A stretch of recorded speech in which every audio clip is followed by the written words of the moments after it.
A review of The Devil in the Family, the Ruby Franke story. What's up, Tyler? Brannon, how you doing, man? I'm doing really good actually.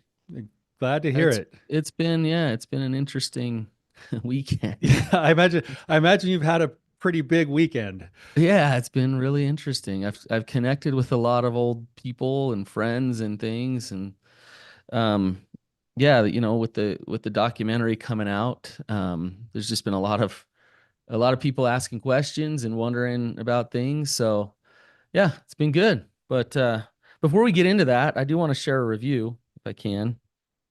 Um, and this review is all about how awesome you are, Tyler. So it's a good one. It says, "Thank you, Tyler, for your episode on integrity." Well, the title of it is spot on. Thank you, Tyler, for your episode on integrity. It really resonated with me because I am a small business owner and I have tried hard to build my business on integrity, honesty, and seeing the value in and worth in every person. This was a great reminder on how to live a meaningful life. Awesome. Well, thank you. We love your reviews. Appreciate you taking the time out of your day to share those things. It's amazing how a simple, kind word goes a long way sometimes. Yeah. Um, Well, Tyler, you lay down good content and speak good truth, so love it. I don't I I gotta don't know bow. about I that. gotta bow out more often. Uh, I gotta no, you bow. no, you don't, man. I need to bow out more often. So, Like I said, I keep a kind of a running tab with everybody who I know listens to this show, and I constantly am checking in on who's the better brother. And according to my statistics, it's unofficial, but according to my statistics, I'm usually behind by about a 40 to 60 rate. oh, that is not even true So at all. Not even close. Um, yeah. Um, so, yeah, anyways, well, let's jump into it today, Brandon. You for the people who don't know, I'm sure a lot of people do because you've been getting it sounds like you've been getting quite a bit of reach out from people from your past and people that you know and connections. But you were actually a part of a three-part sort of docu-series that just barely came out this week called The Devil in the Family, the Ruby Franke story. And you had the idea that maybe you wanted to just speak to a few principles that were kind of brought up that would maybe be pertinent to our listeners.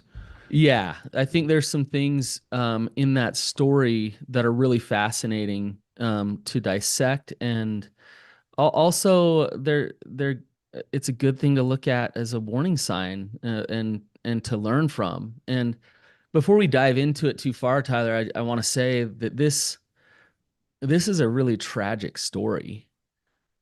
It's really sad, and although I was a part of filming it and being a part of it, after I watched it, I just had a sick feeling in my stomach. I told my wife, I'm like, I feel like I need to go take a shower. Like, it just is a little bit disgusting, and not a little bit, it's a lot bit disgusting, with the way it went down and what happened to that family. And I do got to say, it's good to see the two older kids that they interviewed, how um, I think they're resilient. I think they're strong. I think they're going to be okay. Um, but yeah, we're not. I I'm not trying to get anything out of talking about Ruby Franke. What I want to say is that what I do, why I do want to talk about it is because I think we can learn some things from it.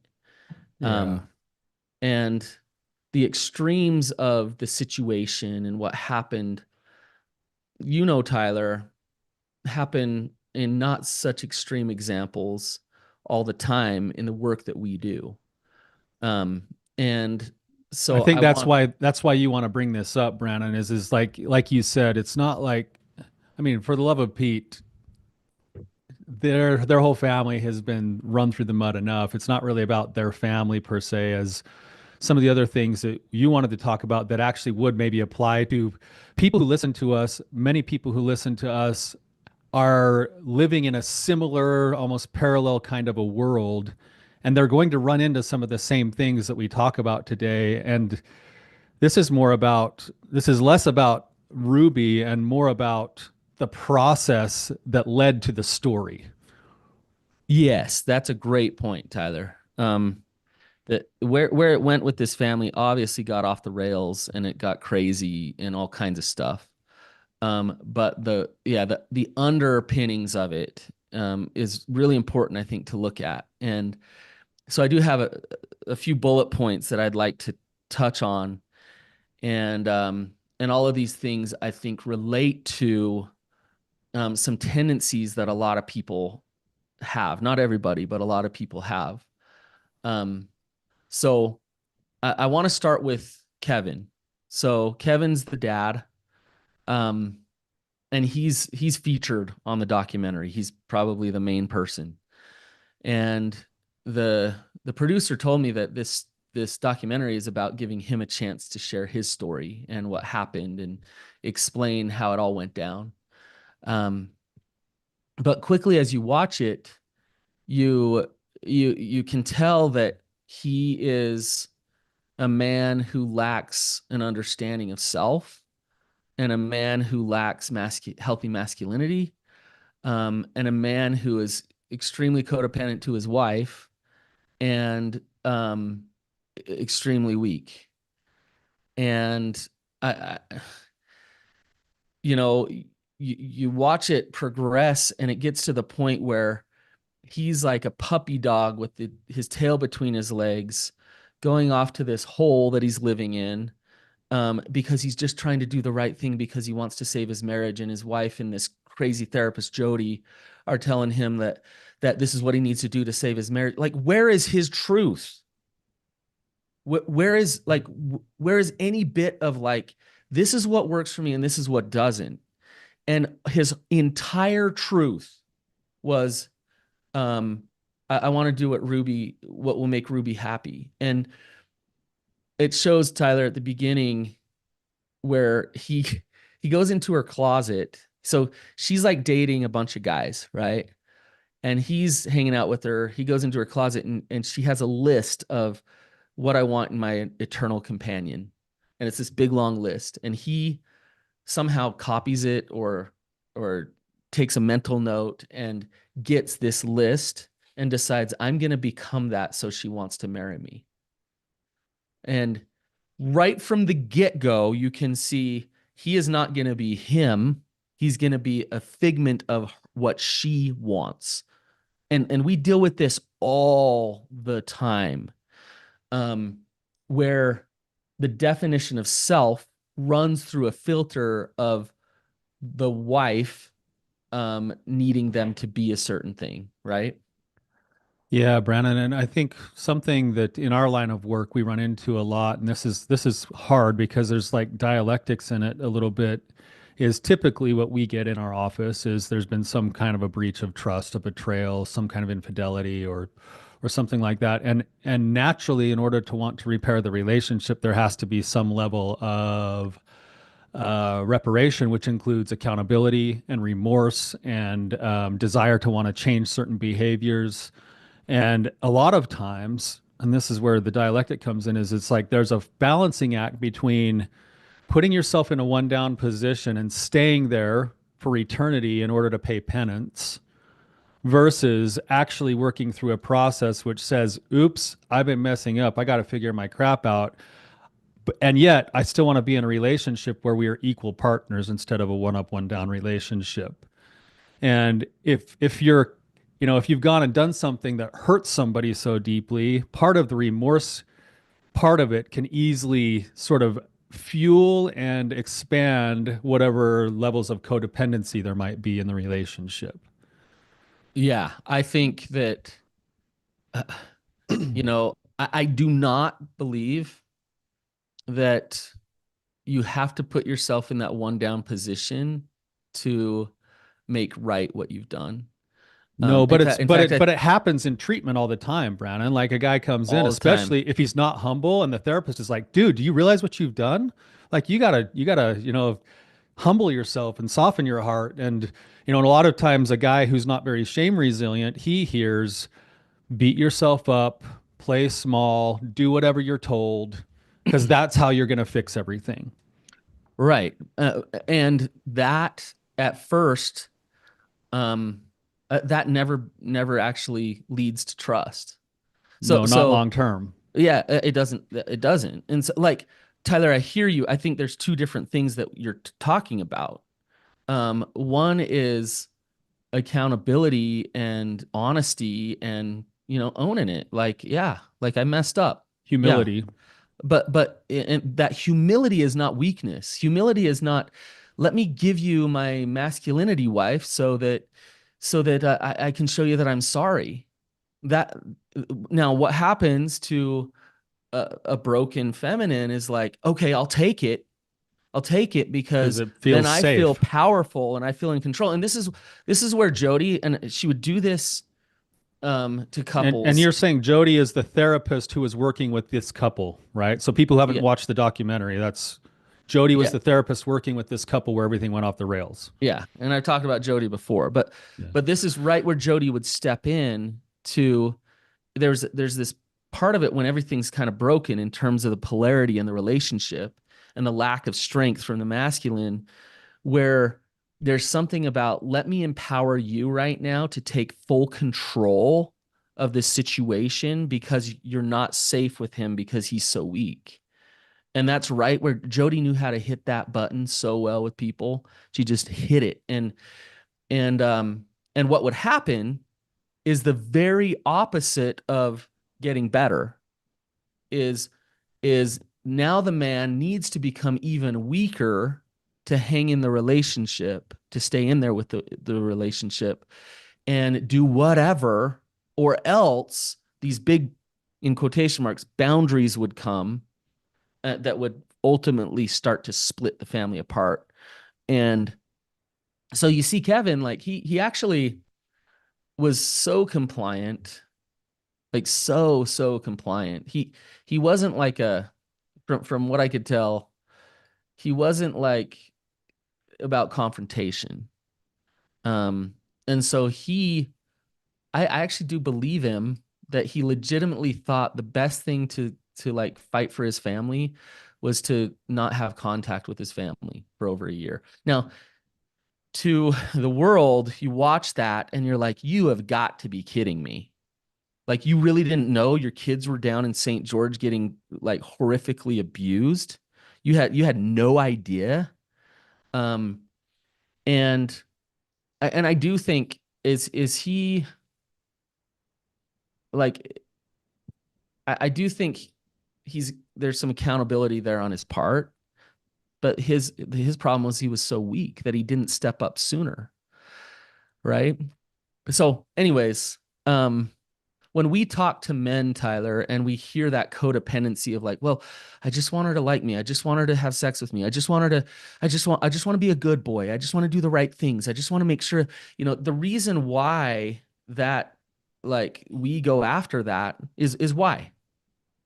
Well, for everything you just described, is that it actually doesn't help rebuild trust in the long run, and in fact, it actually damages the relationship because it's still being built off of a facade instead of the reality of two authentic people deciding to be together. Right. Right. And to Kevin, the thing about Kevin is like, he did have a therapist with a strong voice come in and say, this is how you do it. This is what you do. And I think that the lesson here to learn is, I don't care what letters you have behind your name. I don't care what kind of pastor you are, what kind of person you are. My filter of truth goes between me and God first and foremost. Yeah. And it's not that I won't trust people. Like you and I, Tyler, we've hired a coach and like we're all about like listening but if that coach told me like, hey, you need to go do this crazy thing, I'd stop for a minute and go, I don't know. I'm not gonna do that. That doesn't work for Yeah. me. Right. Yeah. Um, There's a Brandon on this principle really quickly before you move on to your next bullet point. I have some empathy for everyone in the situation. You've seen like the studies, all the famous studies, like the Milgram studies or the Line study of having people come in and do the shock machine, and it shows where they're dialing up the shock. And at 70% of people, if there was a person with a white lab coat in that looked like a doctor saying you must continue the study, they would go until they delivered what they thought was a shock that was fatal to the person on the other side of the room. And the line studies, having people in front of you that are all doing the exact same thing, 66% of people will will betray their own truth in order to conform to what the rest of the group says, because there's such a pressure, that pressure socially to conform, especially when there's some kind of an authority in place. Yeah. And what you're saying, Brandon, one of the things that I was thinking about in our line of work, and this is something that I try to be very careful with. I hope that my clients all know this is that whatever my opinions are, they are only opinions that have to be run through your filter of truth and that have to be, in my case, it's like a wrestle with God. Okay, God, I'm getting all this data from everyone, including my therapist. What's true for me? Right. And one of the best things that I get sometimes is when I give some advice and somebody walks away and they come back and they're like, "Hey, I really thought about this, and I think this part maybe you were right on, but this part I don't agree with at all." It's like, hallelujah. Like, Right. but just thinking about that, there's Brandon, you have this. You've got super fans right now that That's going a little far, but well, you do. You do. yeah. You are now even a bigger celebrity than you already Oh were. yeah, I'm huge. So, but you could. There are people in your life right now that you have influence with that if you told them to go do something totally nuts and you said this will help you, this will make you better, they would go do it. Right. And that's true, Tyler. And I just like you, I tell them, look, I just I speak words. A lot of it's coming through my filter. You need to really learn how to ground yourself, trust yourself, and know yourself so that you can make the decisions moving forward. And I am not God. I am not the one that can tell you exactly what you're going to create in your life. Um, and but someone like Jody is the She opposite of that. I she want actually established herself as the authority and then basically shamed you if you didn't follow through on what was said. Yeah, she wanted power. She wanted that. And so she would take it if you would give it to her. And that's the key is if you would give it to her. When I was working there, I saw people come in and they'd start in with the therapeutic process with her and they'd be like, "Holy shit, like get me out of here." Like what? Like this is nuts. Like I'm not adhering to this. And Yeah. then I saw others, and usually it was Mr. Nice Guys and actually women who were really lost, who just drank it in. Like, okay, you're giving me all the answers. I'll do exactly what you say. And even though I would hope deep down in their gut, they were kind of like, this is nuts. Like, well, this is crazy. They still went along with it. And they didn't listen to that intuition inside of them saying, this isn't good. And she was really deceptive. She was really good at it. Um, Another interesting thing is you look at her personal life and you look what's going on with her and who she is as a human being, and it's not so good. So her words are one thing, and she's like beating this drum and this and that. But then, like, who's the messenger? I think that actually matters. Who is the messenger? What kind of energy is coming from that messenger? Um, and if you can't tune into that, you're disconnected and you're just in your shame. And then she's going to take that message and get her power. Um, Well, that's what the shame does is it disconnects. And then when you're in that spot, you're looking for any answer you can find. yeah, I want to tell a story about my wife. We went to this training years ago, and it was this kind of like impact training thing. Do you know what impact training is? Oh yeah, I'm familiar with impact training. And it was a little off base. It was a little like the guy running it, like you could just feel how unhealthy he was, and like they were trying to break us down in all these different ways, like just get in our face and break us down, and and we had to get in someone's eyes and look him in the eye and give him feedback. Like you're supposed to give him real feedback. And so Jenny, But in like a bad energy kind of a way. oh, in a like you just tear them to pieces way. And Jenny gets in front of this like sweet woman who had been through so much trauma in her life.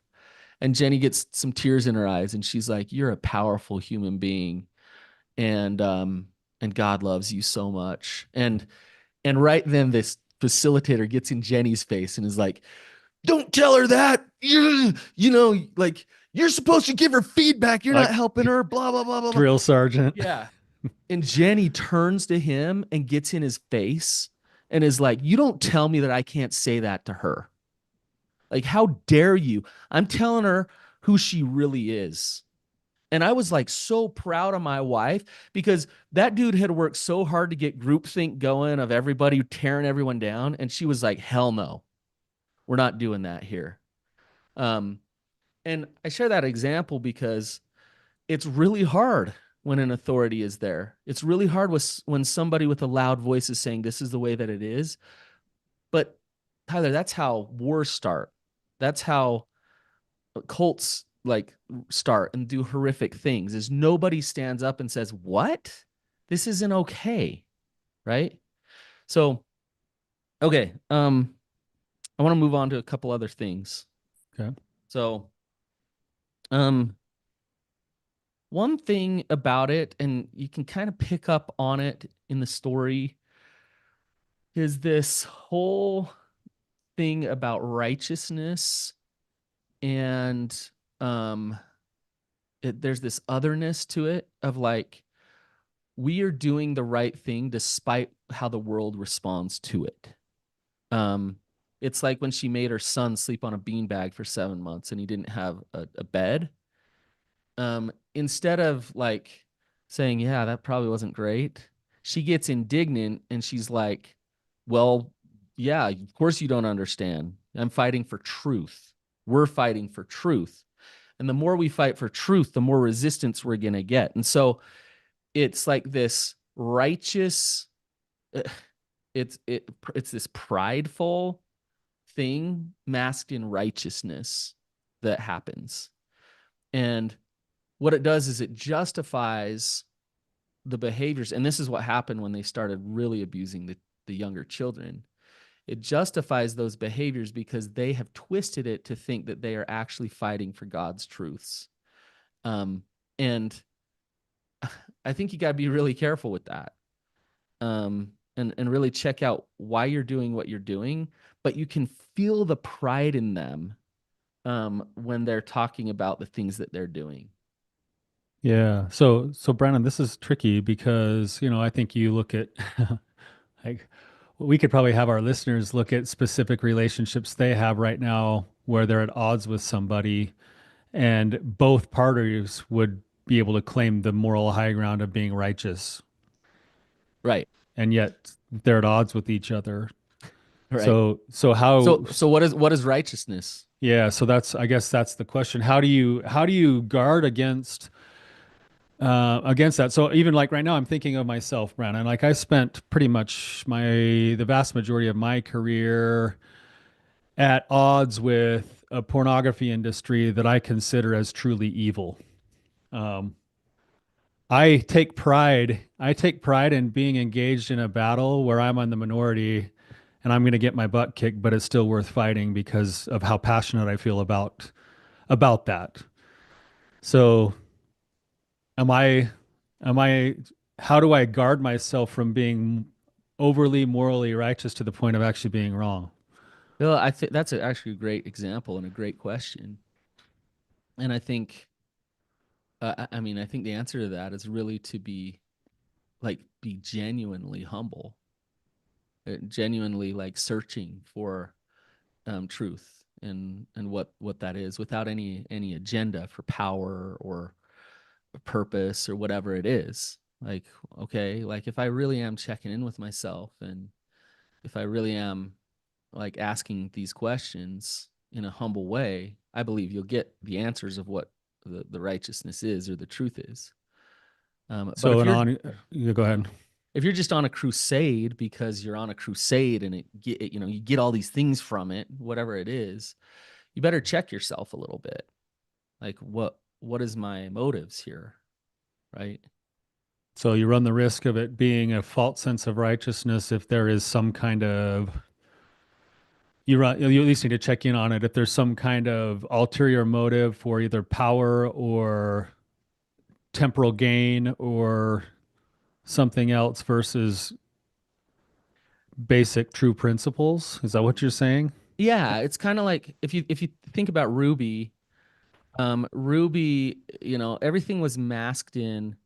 We're doing this to show the world. So her eight passengers thing. We're doing this to show the world what a good family is. We're doing this to show the world what a good mother is, and also like do some missionary work and help the world. And in the meantime, the only thing we have to do is exploit our children and force them in front of a camera all the time so that we can make a lot of money.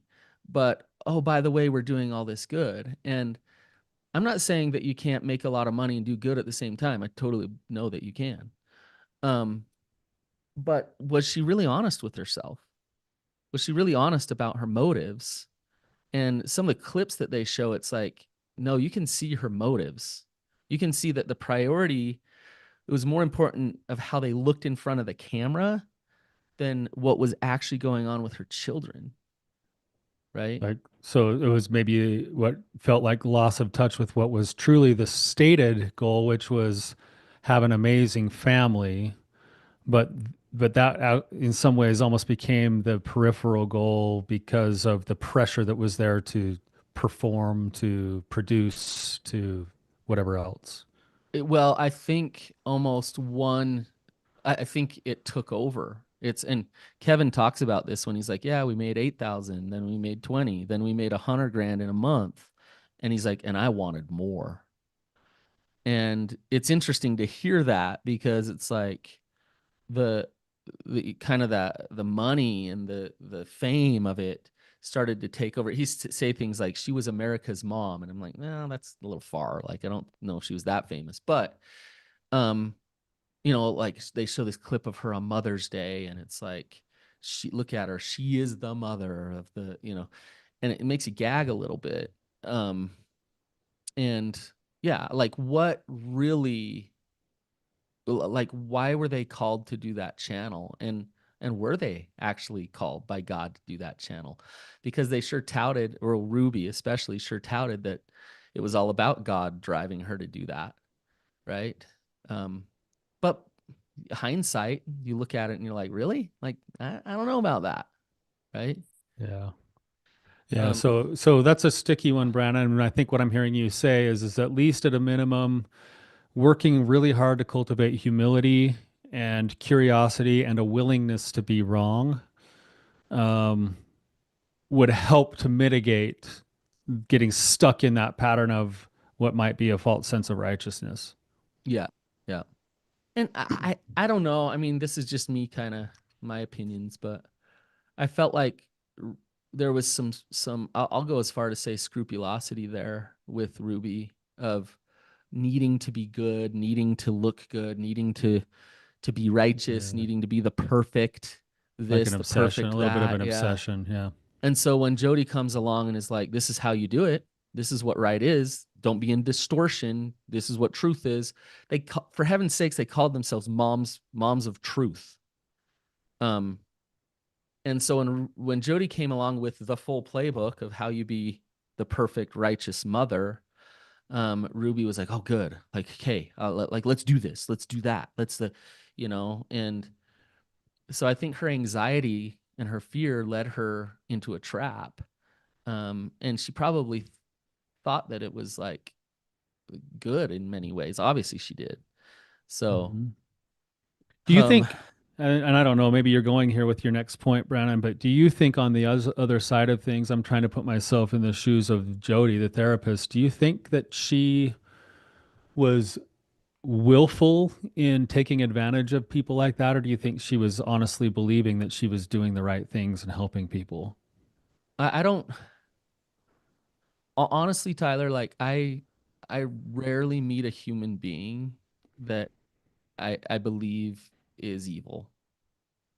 Um, but I think she was absolutely willful, and she was trying to get power, money, fame, and sex out of it. She was exploiting it to get those things. And knowing Jody, that's exactly how she is. It's all about the money. It's all about the notoriety.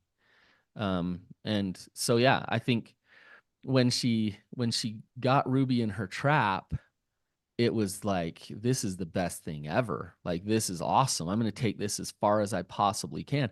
And that's what she did. She took it as far as she possibly could, and that's where it ended up. Um, but I don't believe it's so ironic because Jody's whole shtick is about truth and this and that and all these things. I don't believe that she actually felt like she was fighting for truth deep down. I think she had other agendas. Gotcha. Um, but I don't know. Who am I to say? Right. Yeah. Yeah. So, um, so, but that's kind of what she promoted was I'm this warrior for truth who's going to tell you, what is. So, um, one thing that I wanted to mention, and it's in the documentary, but I wanted to bring it up, especially for our audience, is it's subtly there, but I definitely picked up on it and I saw it.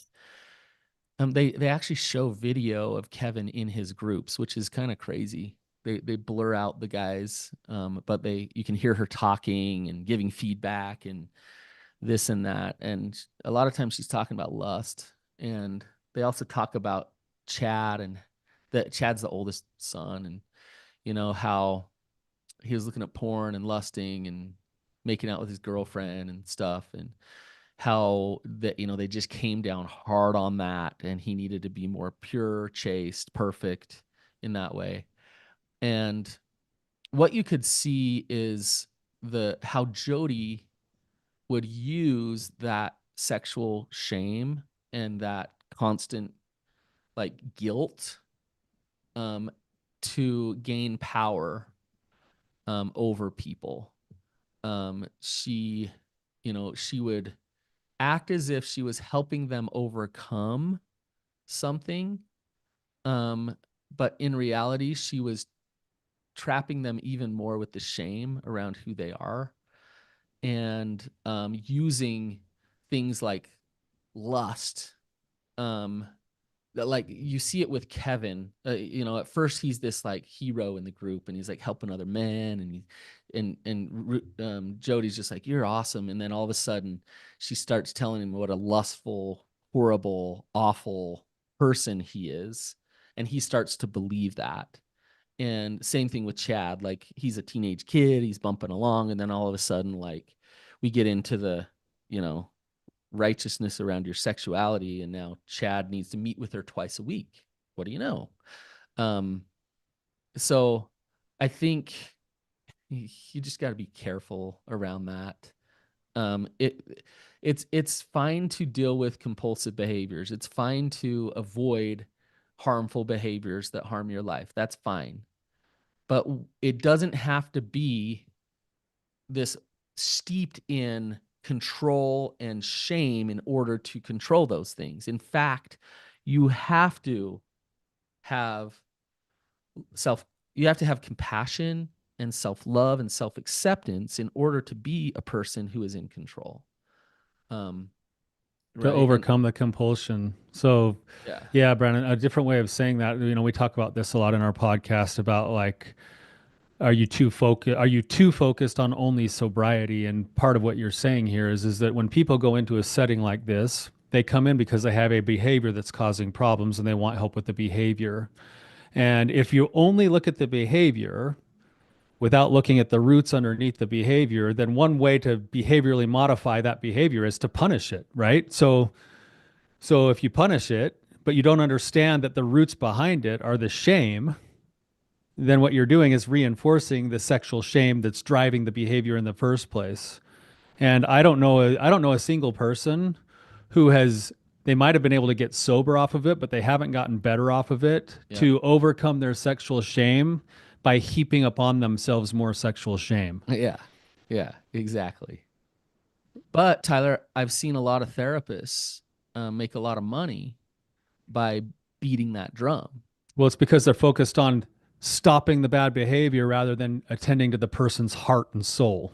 Yep. But what it does is, think about it, to that client, it's like, oh, I am struggling. Oh, I am bad. I better get more therapy. I better get more help. And then you go to the therapist in the therapy and they're like, you're horrible.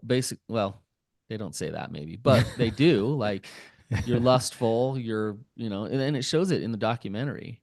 Um, you're, Jody said something to Kevin that was like, where does she get off saying that to him? But when you go to a therapist who's just kind of feeding that narrative, then it's like, well, yeah, I guess I got to keep working.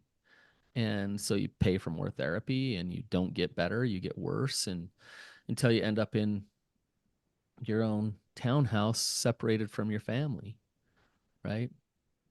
Um, Yeah. so Tyler, I really want to put the Jody thing to rest.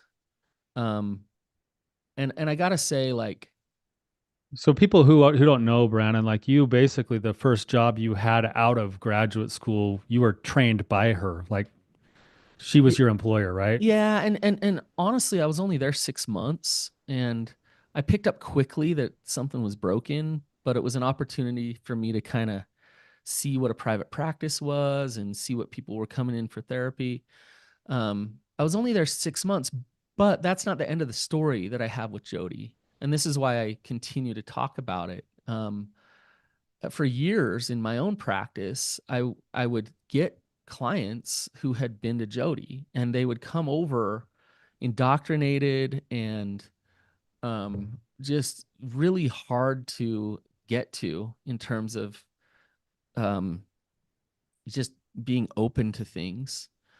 And um, so for a lot of years, I knew Jody was damaging people, and I felt pretty helpless. And when she got her licensed, put on probation, I was um, I was hoping that they would have come down on her harder because I wanted them to shut her down.